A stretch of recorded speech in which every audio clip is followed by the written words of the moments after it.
Hello everyone, मैं आप सभी का अपने चैनल स्पेशल रीड में स्वागत करती हूँ। आज हम लोग देखने वाले हैं कुछ प्रीवियस ईयर क्वेश्चन पेपर। तो हम लोगों का जो 6 क्लास का एनसीईआरटी बुक था वो समाप्त हो गया। तो अब हम लोग कुछ प्रीवियस ईयर क्वेश्चन सोल्व करेंगे, सीटेट से संबंधित है, जो कि प्रीवियस ईयर में पूछा गया है सीटेट में। तो आज हम लोग उसी को डिस्कस करेंगे। तो हम लोग कुछ क्वेश्चन सोल्व करके देखते हैं। तो फर्स्ट क्वेश्चन है, रिंग भेद के विषय में निम्नलिखित 3 कथनों पर विचार कीजिए और सही उत्तर का चयन कीजिए। ऑप्शन 1 है, यह 3500 वर्ष पूर्व लिखा गया था। फिर बी में है, इसकी रचना प्राकृत में की गई थी। सी में है, इसमें 1000 से अधिक प्रार्थना है। और ऑप्शन दिए हुए हैं, ऑप्शन फर्स्ट में है ए सही है, बी और सी गलत है। ऑप्शन 2 है ए गलत है, बी और सी सही है। ऑप्शन 3 है बी सही है और ए और सी गलत है। ऑप्शन 4 है सी सही है और ए और बी गलत है। तो कौन सा ऑप्शन राइट होगा, आप लोग बताने का प्रयास कीजिए। ऑप्शन 4 जो है सही है, सी राइट है और ए और बी गलत है, क्योंकि इसकी भाषा प्राकृत में नहीं है बल्कि इसकी भाषा संस्कृत है। इसकी रचना जो है संस्कृत में किया गया था ऋग्वेद का, और इसमें 1000 से अधिक प्रार्थनाएं हैं। तो ऑप्शन बी और ए जो है गलत है और ऑप्शन सी सिर्फ राइट है। इसमें 1000 से अधिक प्रार्थनाएं हैं, तो सी सही है और ए और बी गलत है। तो ऋग्वेद में 1017 सूक्त है ऋग्वेद, और 1028 प्रार्थनाएं हैं तथा उसकी रचना वैदिक संस्कृत में की गई। और इसका काल जो है 1500 से 1000 BC के बीच माना गया है। क्वेश्चन नंबर सेकेंड है, विनय पिटक एक ग्रंथ है जो अभिलेखित करता है। तो विनय पिटक क्या चीज़ को अभिलेखित करता है? ऑप्शन 1 वैदिक कर्मकांड, ऑप्शन 2 है जैन धर्म की शिक्षा है, ऑप्शन 3 है शिक्षकों के मध्य बातचीत, और ऑप्शन 4 है बौद्धों के नियम। कौन सा ऑप्शन राइट है? तो ऑप्शन 4 जो है राइट है, बौद्धों के नियम। विनय पिटक एक ग्रंथ है जो कि बौद्धों के नियम से संबंधित है। पिटक 3 है,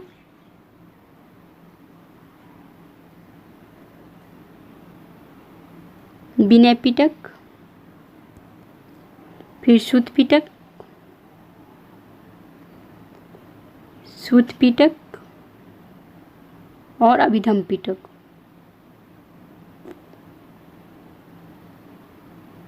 अभिधम पिटक, तो 3 है पिटक।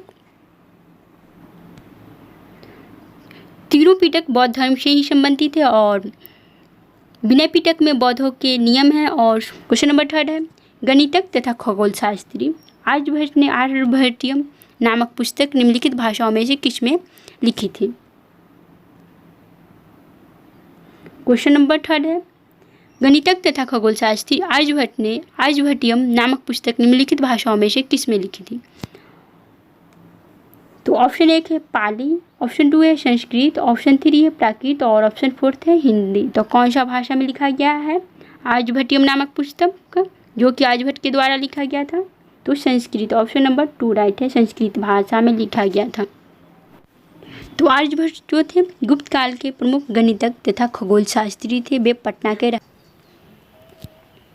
क्वेश्चन नंबर 4 थे, निम्नलिखित स्तूपों में से किस एक को उस स्थान के रूप में चिन्हित किया गया है जहां बुद्ध ने पहली बार उपदेश दिया था? तो ऑप्शन ए है सांची, थोटलाकुंडा, बोध गया, और ऑप्शन 4 है सारनाथ। तो क्वेश्चन नंबर 4 है, निम्नलिखित स्तूपों में से किस एक को उस स्थान के रूप में चिन्हित किया गया है जहां बुद्ध ने पहली बार उपदेश दिया था? तो महात्मा बुद्ध ने अपना पहला उपदेश कहाँ दिया था? ऑप्शन 1 है सांची, ऑप्शन 2 थोतलाकुंडा, ऑप्शन 3 है बोध गया, ऑप्शन 4 है सारनाथ। तो ऑप्शन 4 राइट है, सारनाथ। बुद्ध ने अपना पहला उपदेश सारनाथ में दिया था, जिसे बौद्ध ग्रंथों में धर्मचक्र परिवर्तन के नाम से जाना जाता है। तो बुद्ध ने जो पहला उपदेश दिया था उसे बौद्ध ग्रंथों में धर्मचक्र परिवर्तन कहा गया है। और क्वेश्चन नंबर 5 है, संगम कविताओं में किन 3 राजवंशों को मूवेंदार कहा गया है? ऑप्शन 1 है पाल, चोल, पांड, ऑप्शन 2 है चोल, चेर, पांड, ऑप्शन 3 है चेर, पाल, राष्ट्रकूट, ऑप्शन 4 है चोल, राष्ट्रकूट, पांड। तो कौन सा ऑप्शन राइट होगा? 5 नंबर क्वेश्चन का है।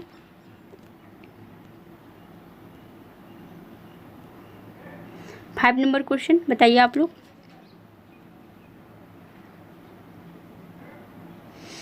तो संगम कविताओं में चोल चेर पांड को मुवेंदार के नाम से जाना जाता है। ऑप्शन 2 जो है राइट है। सीटेट में इस तरह का क्वेश्चन पूछा जाता है और एक ही क्वेश्चन को बार बार घुमा फिरा कर उलट फेर करके पूछा जाता है। जैसे आप लोगों से पूछा जा सकता है कि चोल चेर पांड को संगम कविताओं में किन नामों से जाना जाता है। तो इसे उलट भी सकता है सीटेट में क्वेश्चन, पलट के बार बार घुमा फिरा के पूछा जाता है सीटेट में क्वेश्चन, एक ही क्वेश्चन को बार बार।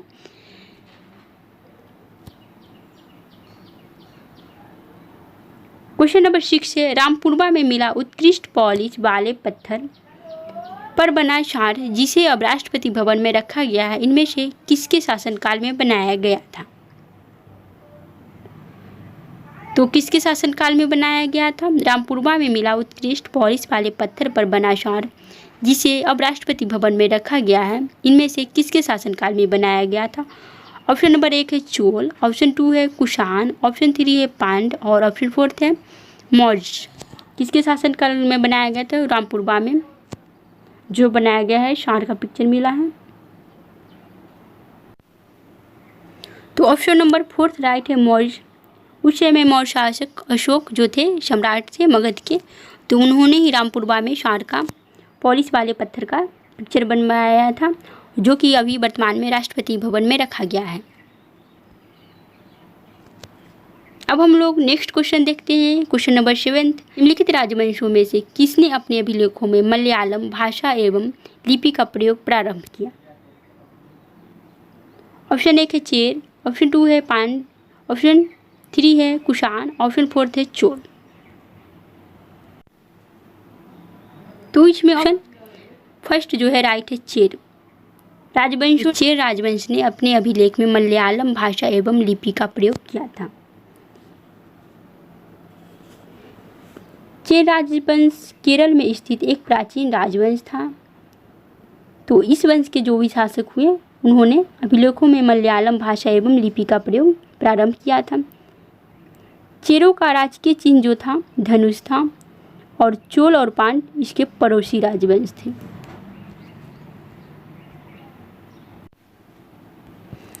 तो अब हम लोग नेक्स्ट क्वेश्चन की तरफ चलते हैं और नेक्स्ट क्वेश्चन है 8 नंबर क्वेश्चन है, अशोक के अधिकतर अभिलेख निम्नलिखित लिपियों में से किसमें लिखे गए हैं। ऑप्शन नंबर 1 है तमिल, ऑप्शन 2 है उचकी, ऑप्शन 3 है देवनागरी और ऑप्शन 4 है ब्राह्मी। तो ऑप्शन कौन सा राइट है। ऑप्शन 4 राइट है ब्राह्मी। अशोक के अधिकतर जो अभिलेख हैं वो किन लिपियों में लिखे गए हैं, तो ब्राह्मी लिपियों में लिखे गए हैं।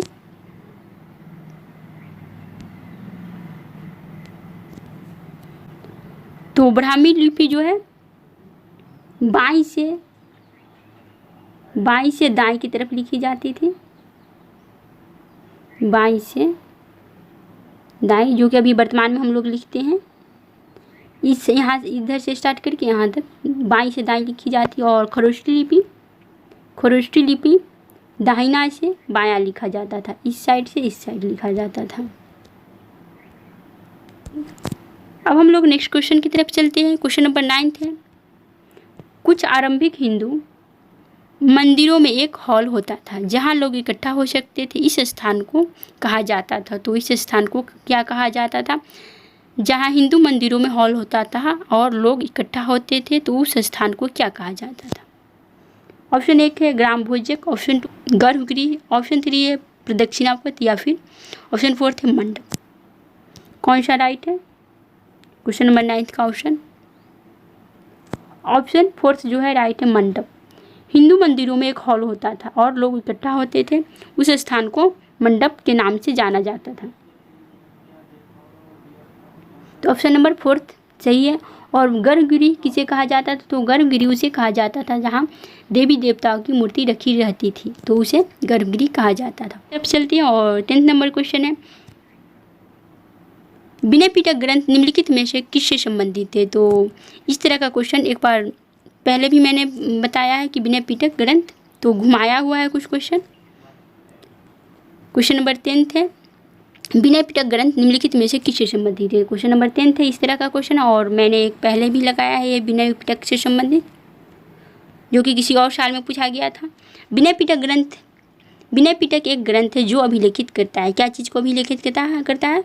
बौद्धों के नियम के। तो विनय पिटक अभिलेखित करता है बौद्धों के नियम के। तो मैंने कहा है कि क्वेश्चन को बार बार घुमा फिरा कर रिपीट किया जाता है, घुमाया जाता है, बार बार एक ही क्वेश्चन को तरह तरह से पूछा जाता है। तो यहाँ पे क्वेश्चन है 10th नंबर, विनय पिटक ग्रंथ निम्नलिखित में से किससे संबंधित है? तो ऑप्शन नंबर 1 है जरथुस्त्र के विचार, और ऑप्शन 2 है संस्कृत व्याकरण, ऑप्शन 3 है बौद्ध संघ के नियम, और ऑप्शन 4 है महावीर के उपदेश। तो ऑप्शन नंबर 3 राइट हो जाएगा, बौद्ध संघ के नियम। विनय पिटक जो है बौद्ध संघ के नियम से संबंधित है। और तो क्वेश्चन नंबर 11 है, राजा हर्षवर्धन के दरबारी कवि बाणभट्ट ने उनकी जीवनी हर्षचरित निम्नलिखित भाषाओं में से किस में लिखी? तो राजा हर्षवर्धन के दरबारी कवि कौन थे? बाणभट्ट। और बाणभट्ट ने क्या लिखा? हर्षचरित। तो ये इसकी भाषा क्या थी यही बताना है। प्राकृत भाषा थी ऑप्शन 1, ऑप्शन 2 है हिंदी, ऑप्शन 3 है उर्दू, और ऑप्शन 4 है संस्कृत। तो ऑप्शन नंबर बताना है कौन सा राइट है। ऑप्शन 4 सही होगा, संस्कृत में। जो बाणभट्ट के द्वारा हर्षचरित लिखा गया उसकी भाषा संस्कृत है, और वह किसके दरबार में रहते थे? तो हर्षवर्धन के दरबार में रहते थे। अब हम लोग 12th क्वेश्चन नंबर देखेंगे। जैन और बौद्ध भिक्षु भिक्षुणियों के लिए आरंभिक विहार बने होते थे? ऑप्शन नंबर 1 है मिट्टी के, ऑप्शन 2 है पत्थर के, ऑप्शन 3 है लकड़ी के, और ऑप्शन 4 है ईंटों के। कौन सा राइट होगा? तो पत्थर के। जैन और बौद्ध भिक्षु भिक्षुणियों के लिए आरंभिक विहार बने होते थे पत्थर के। ऑप्शन नंबर 2 राइट है, पत्थर के। जो आरंभिक विहार बने होते थे वह पत्थर के बने होते थे। क्वेश्चन नंबर 13 अब हम लोग देखेंगे। एलोरा की गुफा 15 का भित्ति चित्र जिसमें विष्णु को नरसिंह अर्थात पुरुष सिंह के रूप में दिखलाया गया है किस काल की कृति है? तो किस काल की कृति है? एलोरा की गुफा 15 का भित्ति चित्र जिसमें विष्णु को नरसिंह अर्थात पुरुष सिंह के रूप में दिखलाया गया है किस काल की कृति है? ऑप्शन नंबर 1 है राष्ट्रकूट काल, ऑप्शन 2 है गुर्जर प्रतिहार काल, ऑप्शन 3 है चालुक्य काल, और ऑप्शन 4 है गुप्त काल। आप लोग बताइए कौन सा ऑप्शन राइट होगा।